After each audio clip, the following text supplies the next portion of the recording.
오늘은 7월 첫 주일입니다. 맥주 감사 주일로 지키게 되는데요. 잠시 감사를 멈추세요라는 제목으로 함께 주님의 은혜를 나누고자 합니다. 절기라고 하는 말, 한자어로 풀이하자면은 마디 절자에다가 기운 기자입니다. 절기라고 하는 말을 왜 만들었을까요? 그리고 우리의 조상들 또 교회력에도 절기가 있는데 우리는 왜 이렇게 절기를 지킬까요? 시간이 우리는 물 흐르듯 흘러간다는 생각을 종종 하게 되죠. 그래서 이렇게 시간의 마디를 잘라서 그 시간 안에도 숨결이 있다. 그 시간 안에도 리듬이 있다. 그래서 우리가 너무 시간을 물 흐르듯 사용하지 않고 시간 마디마디 속에 있는 자연의 숨결, 하나님의 숨결, 그리고 우리의 삶의 자취는 어디에 와 있는가를 우리는 절기를 통해서 확인하게 되는 것입니다. 그래서 동양에서 지키는 이러한 24절 기도, 그런 의미가 있고, 또 우리 교회력, 교회에서 지키는 절기라는 것도 그래서 참 소중한 것들이죠. 그냥 흘러가는 시간에 물 흐르듯 살아가지 않고 시간을 마디마디 잘라 나는 어떻게 살아가고 있는지, 나는 하나님의 리듬에 맞추어 살아가고 있는지, 나는 하나님의 음률에 맞추어 조율되어 살아가는지 우리는 이러한 절기를 통해서 확인하게 되는 것입니다. 기독교 안에 여러 가지 절기가 있지만 제일 중요한 절기는 무엇일까요? 부활절, 성탄절, 감사절, 주일입니다. 주일. 주일이 제일 중요한 절기입니다. 우리는 주일 예배를 통해서 시간이 그렇게 흘러가는 것이 아니라 잘라진다. 하나님 앞에 서고 하나님 앞에서 시작하고 하나님 앞에서 한 주를 보내고 다시 하나님께로 돌아와 하나님 앞에 감사를 올려드리고 자신의 삶을 반성하고 하나님의 은혜를 공급받아 다시 하나님의 뜻대로 살겠노라. 우리는 주일이라고 하는 가장 중요한 절기를 통해서 하나님의 박자, 하나님의 리듬, 하나님의 숨결에 맞추어 우리의 삶을 조율하는 것입니다.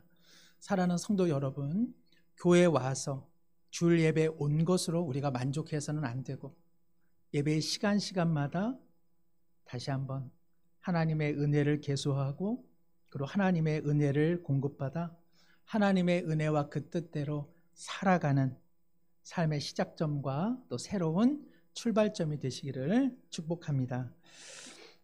그런 의미로 오늘 맥주 감사 주일이 다른 의미가 있다면은 감사하는 것이죠. 구약에서 밀과 보리의 수확의 첫 열매를 하나님 앞에 드림을 통해 시작된 이 귀한 절기를 통해 오늘 우리는 다시 한번 감사에 대해서 생각해 보고자 합니다. 질문 하나 드리죠. 얼마나 감사하며 살아가고 계십니까? 제가 한 분을 일으켜서 무엇을 하나님 앞에 감사합니까? 라고 질문을 드린다면 어떠한 대답을 먼저 하시겠습니까? 주님을 찬양할 만 가지 이유라는 찬양곡의 제목이 있습니다만은 우리 성도님들 함께 감사의 제목을 좀 적어보세요라고 하면 몇 가지 적으실까요? 만 가지는 못해도 1000가지는 합니다 라는 분이 계실까요? 제가 한 5분 정도 시간을 드릴 테니까 어떠세요? 목사님 100가지도 쓰고 1000가지도 쓰는데 5분 너무 부족해요 라고 하는 분도 계실 테고요. 생각이 너무 안 나니까 조금 더 시간을 주세요 라는 분도 계시겠죠. 어떤 분들은요, 목사님 5분을 주시나 1시간을 주시나 생각 안 날 것은 마찬가지니 저는 포기하겠습니다 라고 말씀하는 분도 계실 수 있습니다. 어떤 성도분이 이렇게 기도를 시작합니다. 하나님 아버지 감사합니다. 그리고는 잠시 머뭇거립니다. 이렇게 감사하게 하신 것으로 감사합니다. 예수님의 이름으로 감사 기도드립니다. 아멘. 그래서 감사는 계속 연발이 되는데 구체적인 내용은 없고 그냥 감사해서 감사하고 그래서 감사하니 감사로 기도를 마칩니다. 때때로 우리의 감사라고 하는 것이 이러한 모양새는 아닌지요. 제가 감사절기를 앞두고 성도님들께 감사의 내용들이 좀 있으시면 보내주세요 라고 했는데요. 몇 분이 보내주신 감사의 내용입니다. 어떤 제목이 제일 클까요? 무엇보다도 예수님을 믿게 하신 하나님의 은혜 감사합니다. 두 번째는요, 좋은 성도님들, 좋은 순장님, 좋은 순원들과 함께 교제 나누게 해주셔서 감사합니다.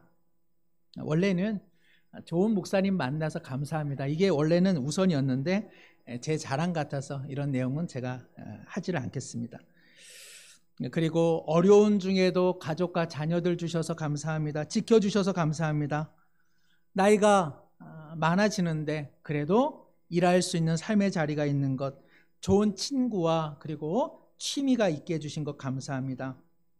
이처럼 살아가는 것만으로도 감사합니다. 그리고 영원히 주님의 품으로 인도해 주심도 감사합니다.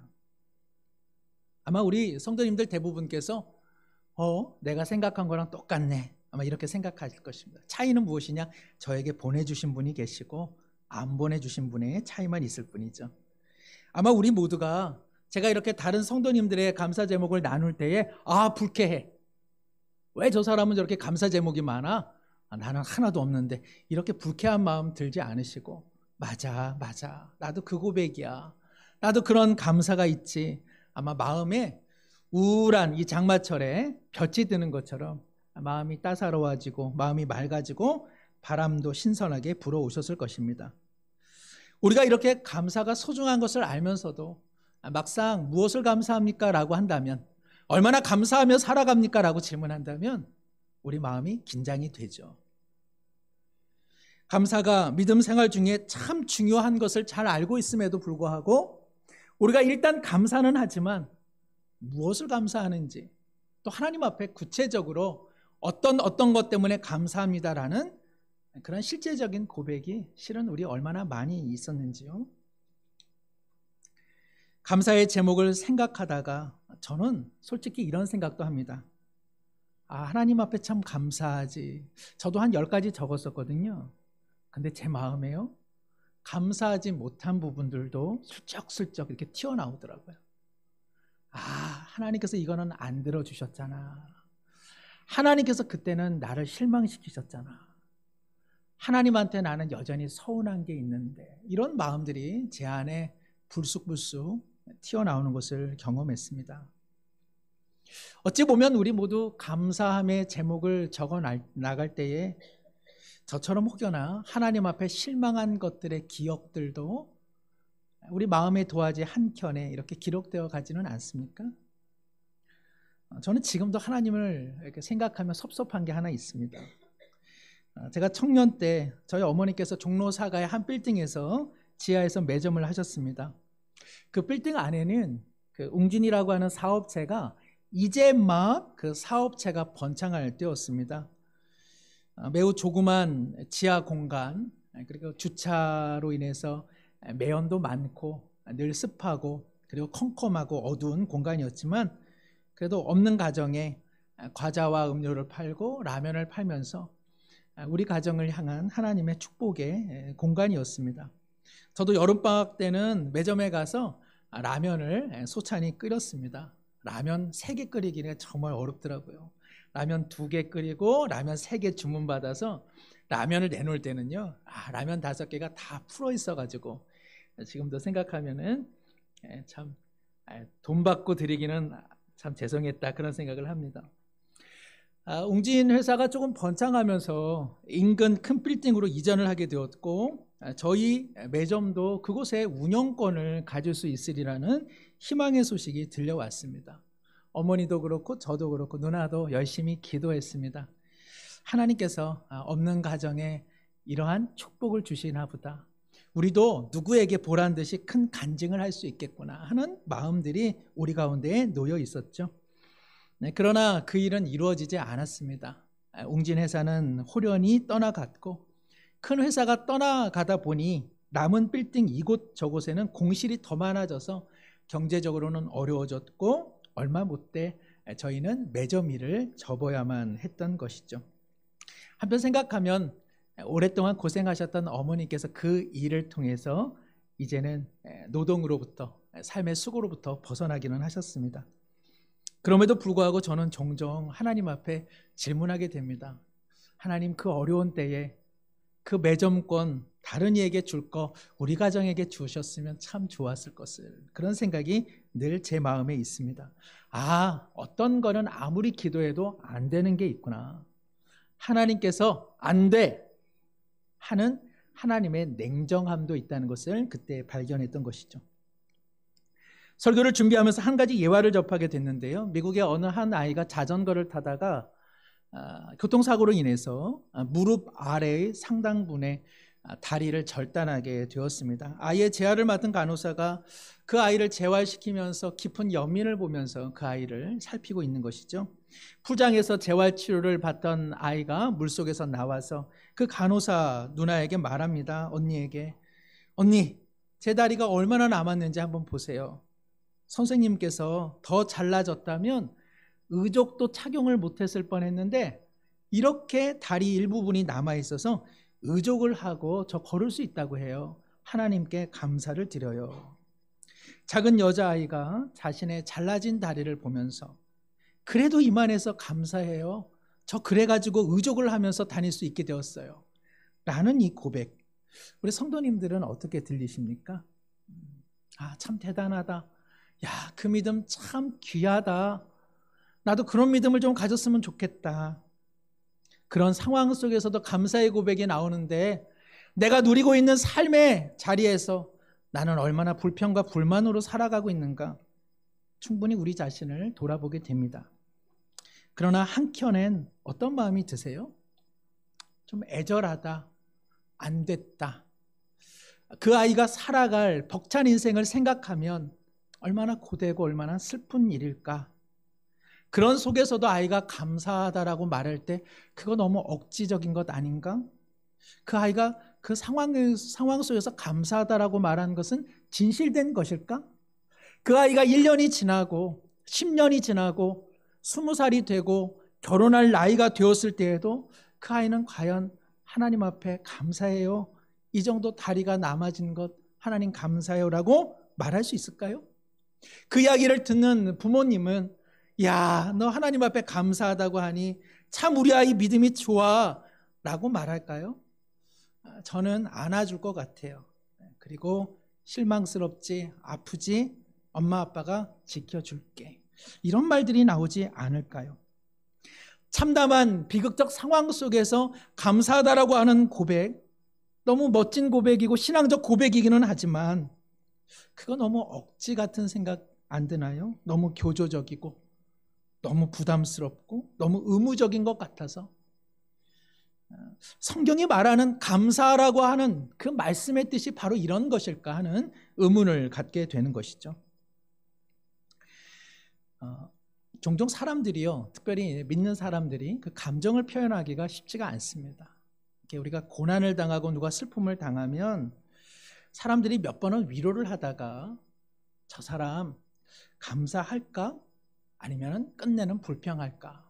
이런 시선이 부담스러워서 누가 보아도 큰 슬픔인데 슬픔의 자리에서도 눈물을 흘리지 않는 분들을 종종 보게 됩니다. 사람의 시선이 두려운 것이죠. 영어 할 때요, 외국어를 할 때 가장 두려운 존재가 있습니다. 그 존재는 누구냐 하면은 외국 사람이 아닙니다. 바로 옆에 있는 한국 사람이죠. 한국 사람은요, 남이 영어 할 때 그 사람이 영어 잘하나 못하나를 눈여겨봅니다. 제가 외국에 잠시 있을 때에 못하는 영어를 하면 제일 두려운 존재가 저희 아내였습니다. 저희 아내가 영어를 저보다 못하거든요. 근데 제가 영어 못하는 것을요, 기가 막히게 알아챕니다. 그래서 영어를 못하는데 어떻게 영어 못하는 걸 알아챌까? 제가 늘 그것이 의문스러웠는데요. 한국 사람이 옆에 있잖아요. 영어하기가 무서워요. 외국 사람은 그 영어를 받아주는데 한국 사람은 문법으로 지적을 합니다. 아까 거기 전치사 빠졌잖아. 아까 거기에 그거 아닌데, 그 단어 쓰면 안 되는데.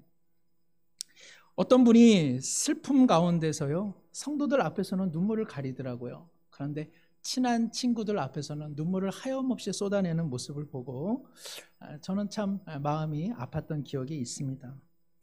작년 4월 달 브라질의 바이아주라고 하는 곳에 참변이 일어났습니다. 그곳에 한 한국인 집단 농장이 있었는데요. 정화조 공사가 진행 중 흙더미가 무너지면서 어린이 5명이 일시에 질식해서 죽게 되는 참변이었죠. 너무 비극적인 일이었습니다. 그 집단 농장은 박명호라는 이단 설립자가 세운 엘리야 복음 선교원의 농장입니다. 그 이름도 요상하죠. 돌나라 오아시스. 그 생살 같은 아이들을 잃었건만 부모들이요 박수를 치며 환한 얼굴로 웃습니다. 하나님께서 우리 아이들 사랑하셔서 먼저 데리고 가셨으니 너무 기쁘다고, 아이들이 순교자가 됐다고 너무 기뻐합니다. 아무리 이단 교주에 속아 그런 삶을 산들 생살 같은 아이들을 보낸 그 부모들이 다른 이들 보지 않을 때 왜 눈물을 흘리지 않겠습니까? 그 고통, 그 눈물을 억눌러야 하는 그들의 모습을 보면서 제 마음도 큰 눌림이 있었습니다. 이단이 아닌 신자라 할지라도 같은 내용이죠. 그런 참변 속에 먼저 감사할 수 없습니다. 그러한 감사는 너무 자기적이고 너무 의무적이고 너무 교조적이고 막연한 신앙적 사명 같아서 그럴 때는 울어야 하고 시편의 많은 내용처럼 하나님 앞에 탄원하고 하나님 앞에 항변해야 됩니다. 그게 진정한 신앙이죠. 비극적 삶의 상황 속에서 감사보다는 먼저 우는 그것이 참된 사람의 모습입니다. 그리고 그 눈물을 닦아주시는 주님의 고요한 손길 속에 우리는 비로소 위로를 얻고 감사할 수 있는 능력조차도 우리는 부여받게 되는 것이죠. 오늘 데살로니가 전서 5장 18절, 우리가 참 좋아하는 말씀입니다. 함께 한번 읽어볼까요? 범사에 감사하라. 이것이 그리스도 예수 안에서 너희를 향하신 하나님의 뜻이니라. 성경은 바울 사도를 통해 우리에게 범사에 감사하라고 말씀하고 있습니다. 그러나 성도 여러분, 범사에 감사한다라고 하는 것은요, 일어난 모든 일에 대해 감사하라 그런 뜻이 아닙니다.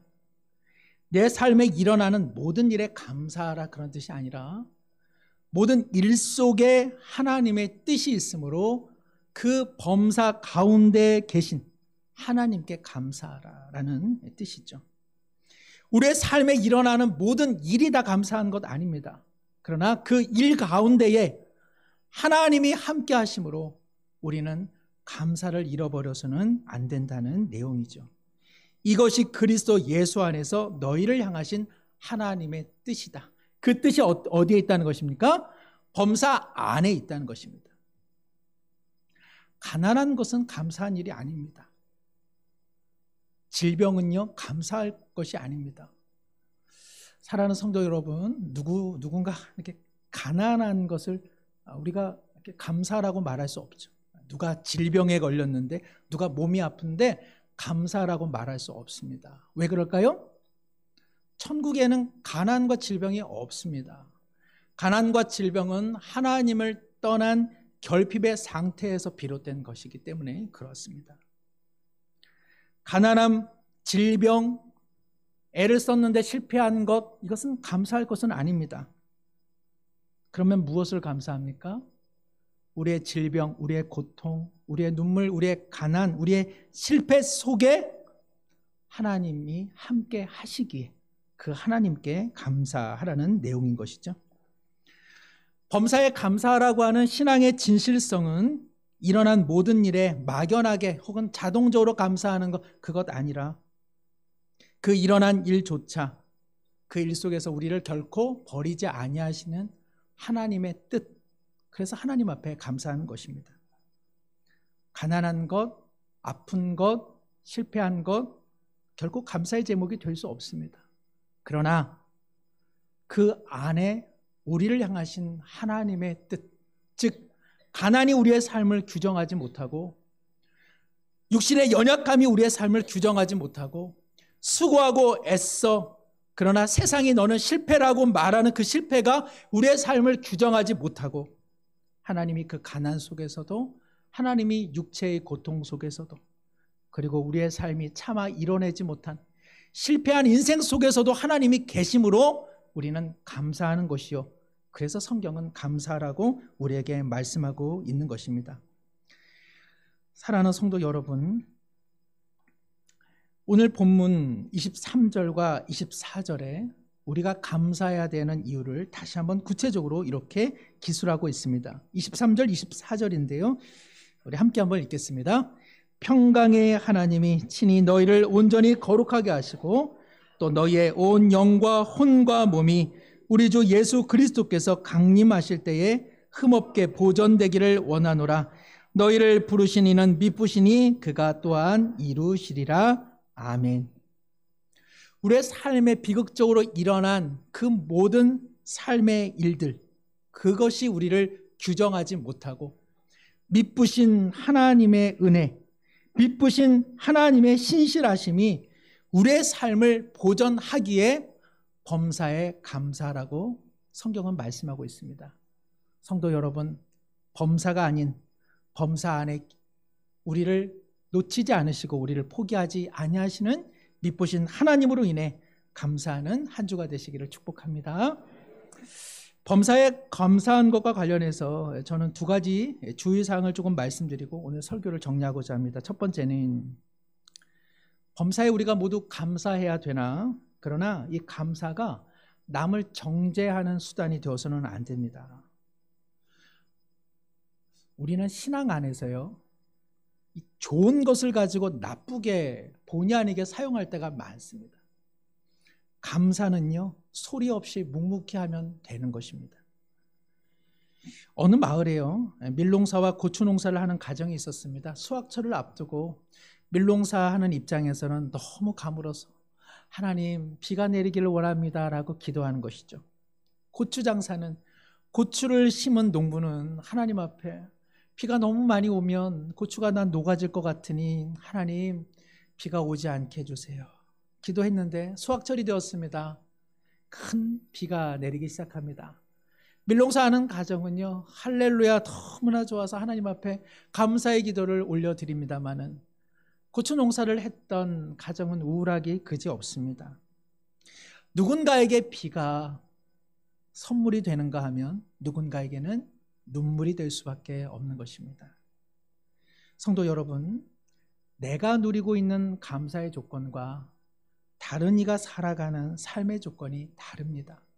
그러므로 나는 하나님 앞에 묵묵히 감사하면 되는 것이요, 다른 이의 감사가 부족하다 하여 그것을 불신앙과 불평과 불만으로 폄하하지 않아야 하는 것입니다.